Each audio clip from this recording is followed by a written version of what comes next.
Hello everyone. So today we'll be starting with chapter 5, which is rights. In every day we often talk about, of our rights as members of a democratic country.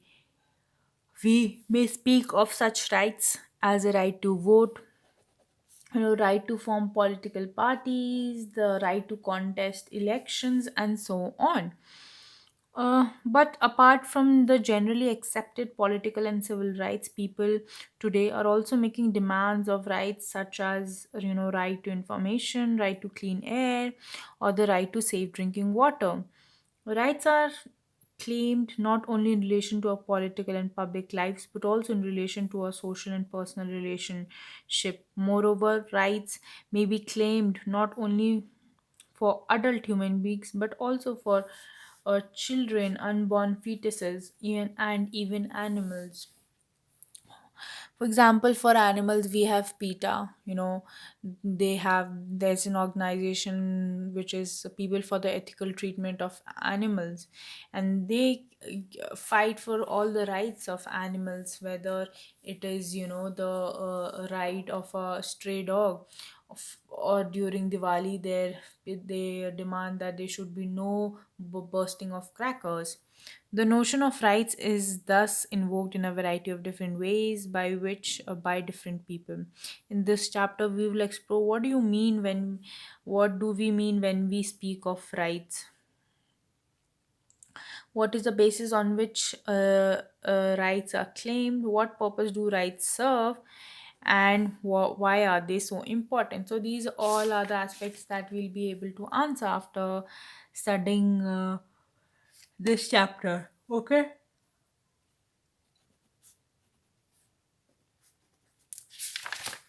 So let us start with what are rights. A right, if we talk about, then it is essentially an entitlement or a justified claim. Matlab, it is reasonable. It's a reasonable claim. Okay, it denotes what we are entitled to as a citizen or as individuals and as human beings. It is something that we consider to be due to us. Remember this due that we spoke in earlier chapter also. Something that the rest of society must recognize as being a legitimate claim that must be upheld. This does not mean that everything that I regard to be necessary and desirable is a right. I may want to wear the clothes of my choice to school rather than the prescribed uniform. I may want to stay out late at night, but this does not mean that I have a right to dress in any way I like at school or to return home when I choose to do so. There is a distinction between what I want and what I think I am entitled to do, and what can be designated as right. So, there's a big difference, okay, what you want to do and what you are actually entitled to get, and what can be claimed as right, and what cannot be claimed as right.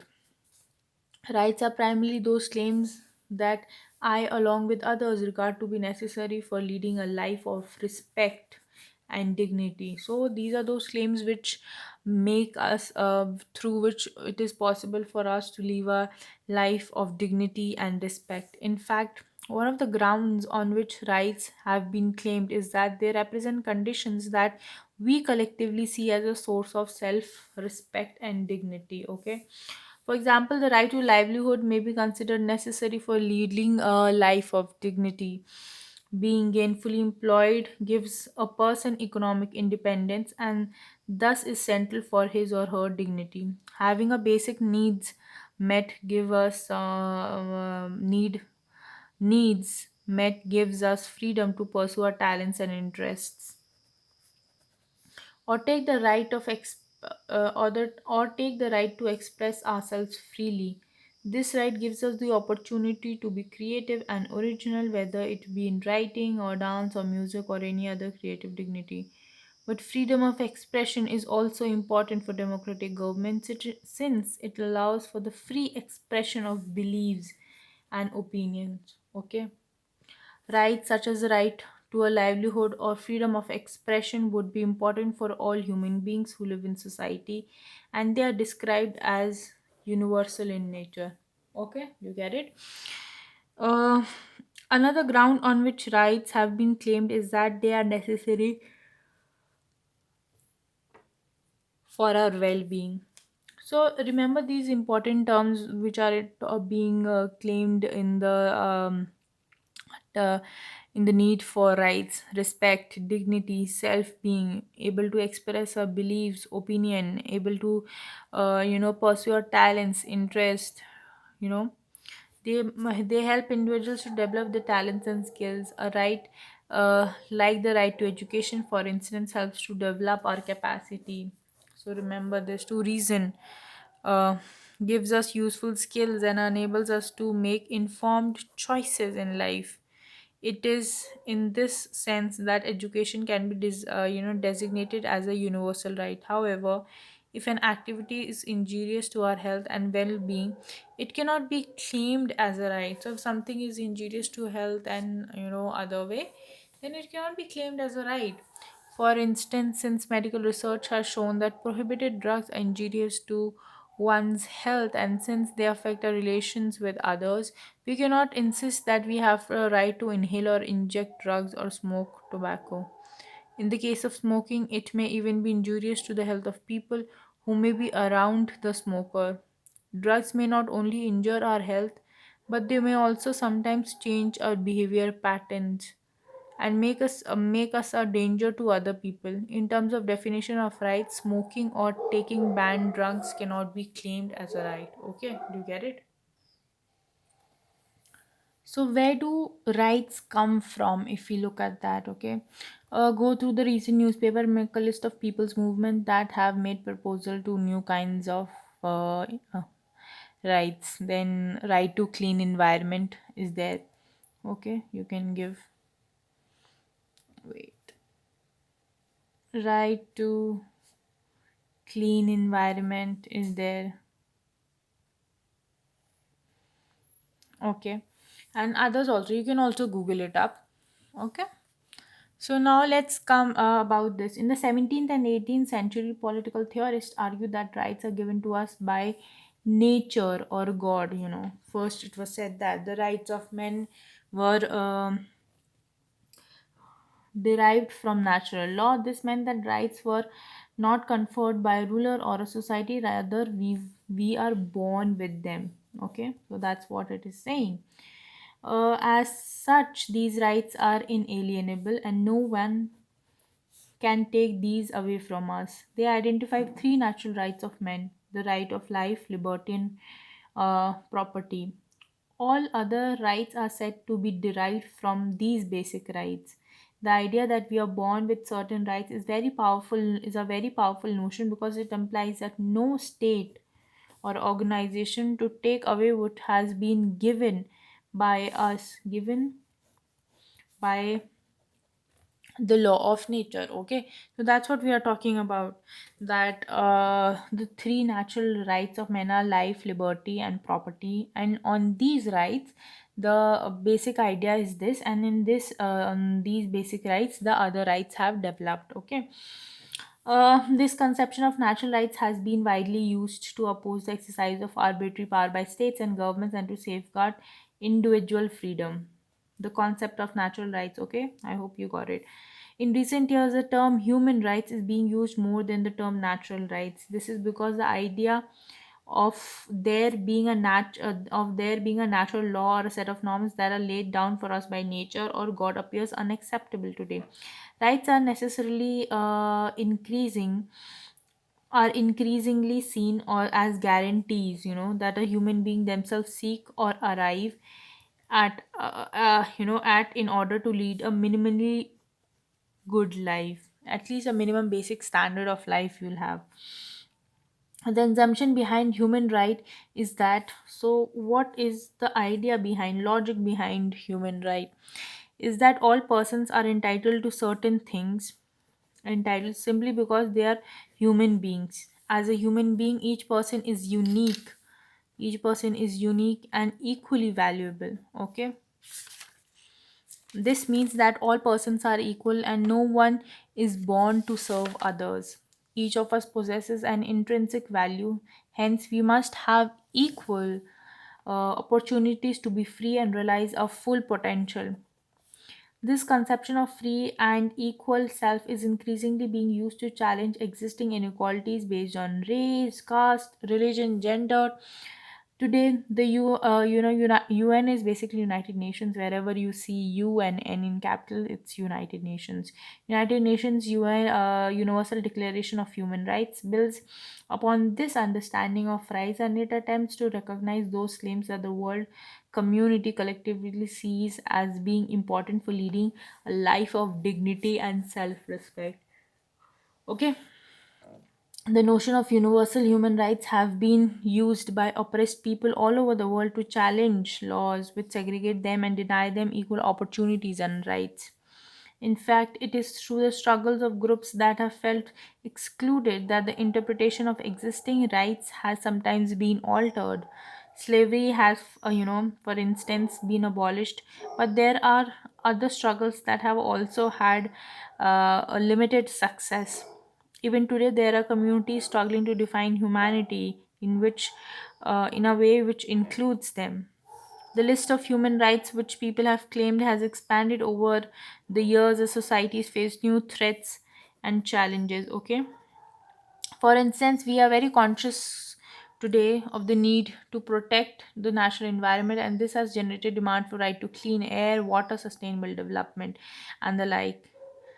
A new awareness about the changes which many people, especially women, children, or the sick, face in times of war or natural crisis has also led to the demands for a right to livelihood, rights of children, and like such claims express a sense of moral uh, outrage about infringement of people's dignity, and they also act as a railing call to people to try and extend rights to all human beings. We should not understate the extent and power of such claims. They often invoke wide support. You may have heard about the pop star Bob Geldof's recent appeal to Western governments to end poverty in Africa, and seen on TV reports about the scale of support which he received from ordinary people. So he was a pop star, Bob Geldof, who said that who appealed to the Western government that the poverty should end in Africa. Okay. My father had applied for a telephone connection. It's been over 2 months and he still hasn't got it. What can he do? You know what? Now we have a right to information. We can find out the status of his application as well as the course, as well as the cause of the delay. So you can write it in, complain in the right to information, or you can write for information that regarding that what is the status of your new telephone connection, what where as what status has it reached. Okay,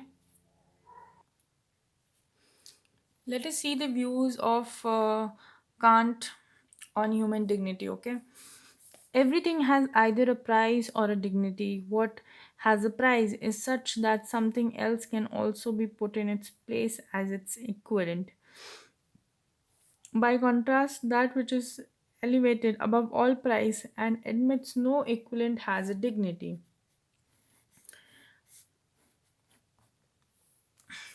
Okay. Human beings, unlike all other objects, possess dignity.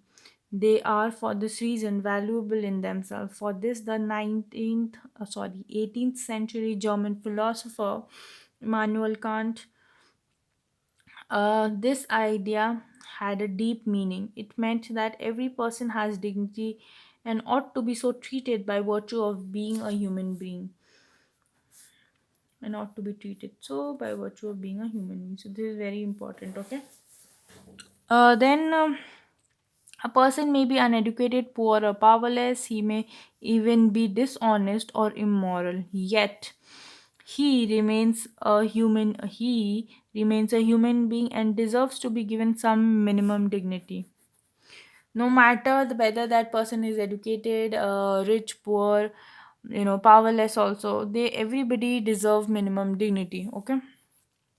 For Kant, to treat people with dignity was to treat them morally. This idea became a rallying point for those struggling against social hierarchies and for human rights. Okay, Kant's views represent what is called the moral conception of rights. This position rests upon two arguments. First, we should be treating others as we would like to be treated ourselves. Second, we would make sure that we don't treat the other person as a means to our ends. We should not treat people as we treat a pen, a car, or a horse. That is, we should respect people not because they are useful to us, but they are, after all, human beings. So people shouldn't be treated all as objects. They should be treated as human beings. Now let's talk about the legal rights and the state. Okay, here.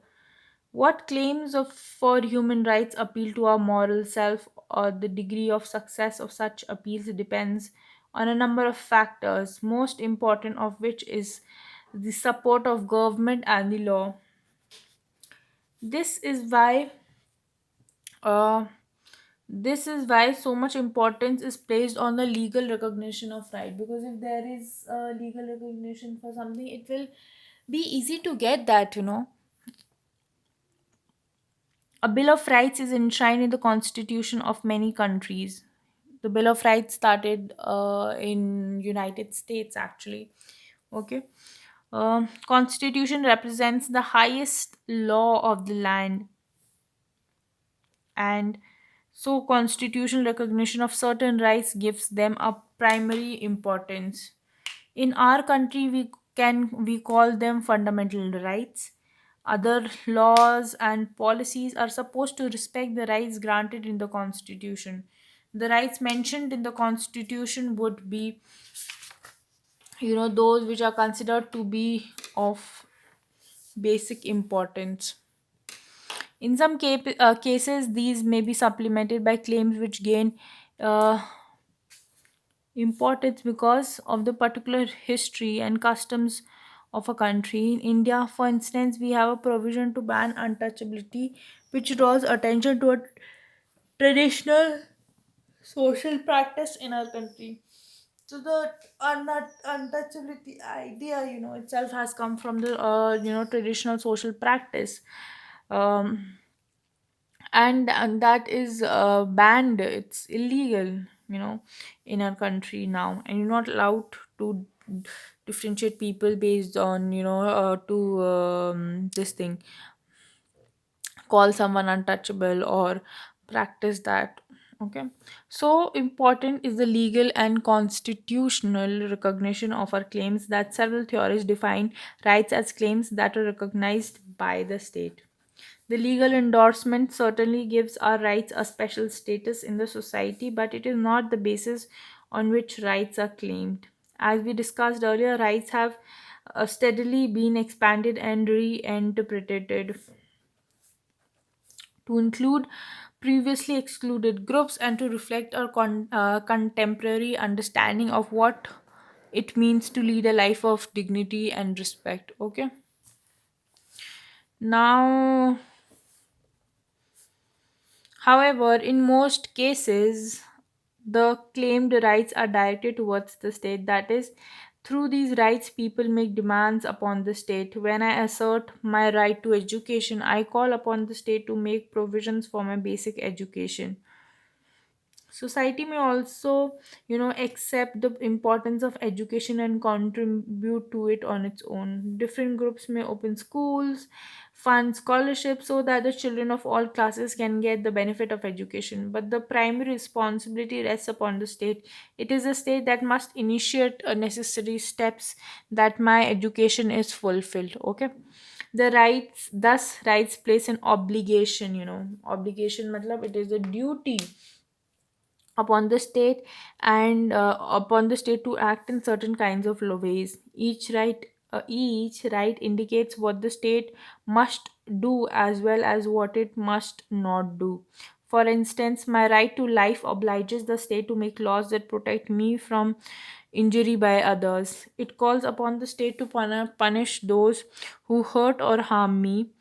If a society feels that the right to life means that right to a good quality of life, it expects the state to pursue policies that provide for clean environment along with other conditions that may be necessary for healthy life.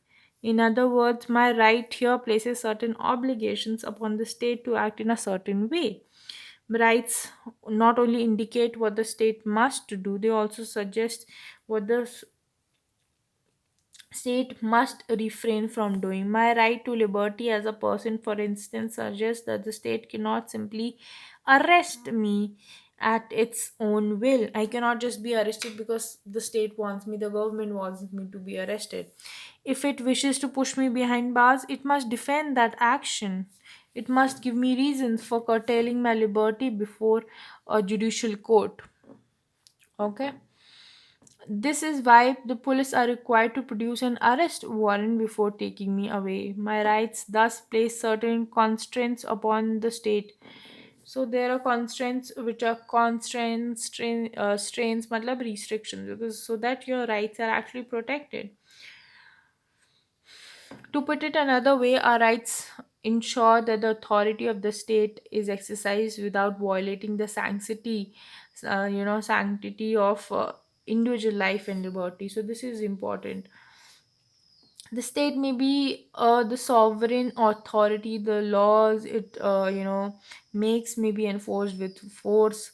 With the sovereign state exists not for its own sake, but for the sake of the individual. It is people who matter more, uh, and it is their well-being. So remember all this while we've been, for rights, we've been talking about dignity, self-respect, well-being, and that it is people who matter more, and they cannot be treated as merely as objects. Okay. Then that must be pursued by the government in power. The rulers are accountable. So they're accountable for their actions and must not forget that law exists to ensure the good for the people. So let's go through the newspapers, of the last few days and identify cases of rights violation may have been discussed, which have been discussed. What should the government do and the civil society do to prevent such violation? What can it do? Think of ways it can, not method so that it does not violate somebody's rights. Okay. So that is done. Now, if we come about the kinds of rights that there are, so most democracies today began by drawing upon the Charter of Political Rights. Political rights give to the citizens the right to equality before law. So first is of course the political right, which gives the citizens the right to equality before the law. Everybody is equal in the eyes of laws, and the right to participate in the political process. They include rights such as right to vote and elect representatives, to right to contest elections, and right to form political parties or join them. Political rights are supplemented by civil liberties. The latter refers to the right to a free and free trial. Wait. So the second that we come of talk about is civil liberties, which refers to the right to a free and fair trial. If you're arrested, you should be given equal chance to speak your side. The right to express one's views freely, and the right to protest, to express dissent. If you do not agree with something, you should have the right to express your opinion to show that you do not agree. Collectively, civil liberties and political rights form the basis, they form the basis of a democratic system of government. But as we mentioned before, rights are aimed to protect the well-being of individual. Political rights contribute to it by making the government accountable to the people, by giving greater importance to concerns of the individual over that of the rulers, and by ensuring that all persons have an opportunity to influence the decision of the government. Okay. So here we are saying that we are again now talking about accountability, and then we're talking about opportunity to influence. However, our rights of political participation can only be expressed fully when our basic needs, you know, of food, shelter, clothing, health are met. For a living person on the pavement and struggling to meet these basic needs, political rights by themselves have little value. If somebody is not getting food, they don't have shelter above their head, or they don't have food, political rights is not going to concern them. The most important thing for them is to have food, is to meet their daily demands of surviving. For them, surviving is more important than getting any kind of political rights. Okay, now let's talk about yeah, they require certain facilities like an adequate enough wage to meet their basic needs and reasonable conditions for work. Hence, democratic societies are beginning to recognize these obligations and providing economic right. In some countries, citizens, particularly those with low incomes, receive housing and medical facilities from the state. In others, unemployed persons receive a certain minimum wage. So, um, if you are unemployed, then you'll receive a minimum certain wage so that they can meet their basic needs. In India, the government has recently introduced a rural employment guarantee scheme among the measures to help the poor. That this is actually Manrega, Mahatma Gandhi National Rural Employment Guarantee Scheme, Guarantee Act. So according to that, you will have at least 100 years of work under this scheme. And if you will not be able to get 100 days of work in a year, you will be compensated. So that is what is Manrega. Let's debate. The right to culture means that no one should be allowed to make films that offend the religious or cultural beliefs of the others. S- yes, the right of culture means that, see, this is actually very debatable, that whether something, you using your personal liberty to express or show opinion of something, is whether how much it is affecting other people.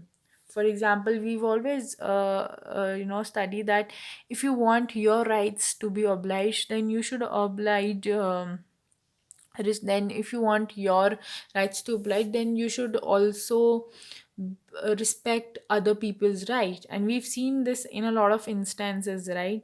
So similarly, that's what we are talking about here. That can be there. For example, if you want something that is if you want to show something in the past that actually was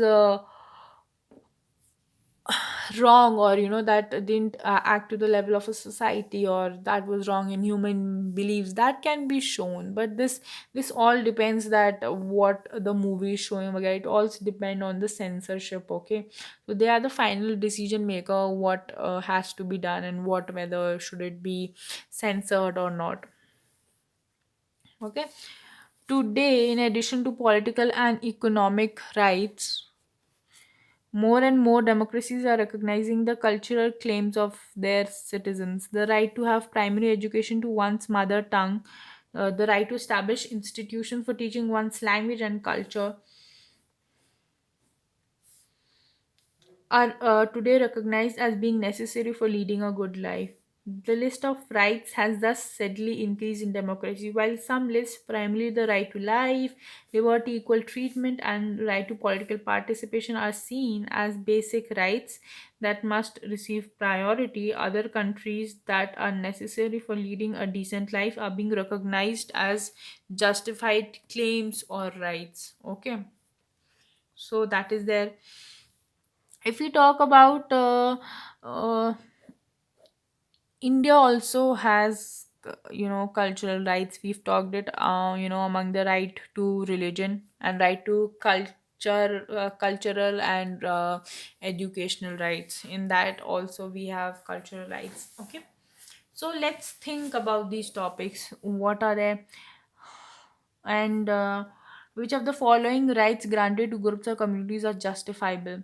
This custodian community in its town sets up its own school and enrolls students only from its community. No, it's nice that you are setting up your school and everything, but that cannot be that you are, enrolling students only from your own community. That is not justifiable. Purchase of land and property in Himachal Pradesh is restricted to those who are residents in that state. Yeah, so this is there that, to save the culture, or there's this thing to preserve the area of the people, that conserve in the sense that, the maybe the area is tribal area, or this thing. A lot of states has it, where we talk about Jammu Kashmir, they also have this kind of, in the northeast also we have that thing. We also have something called as, inner line permit.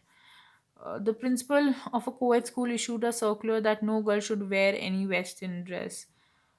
So this cannot be justified. That how can you not, like, how, of course, if it is in the, like, the college premises, that all the students are supposed to wear one type of dress, or there's a dress code, then that's justifiable. But if you are saying, particularly saying, and that, this type of dress will not be allowed, or this thing, so that is not fair, that is not justifiable. But if the college has a proper dress code and everything, then if somebody wears that, then that is there. Okay.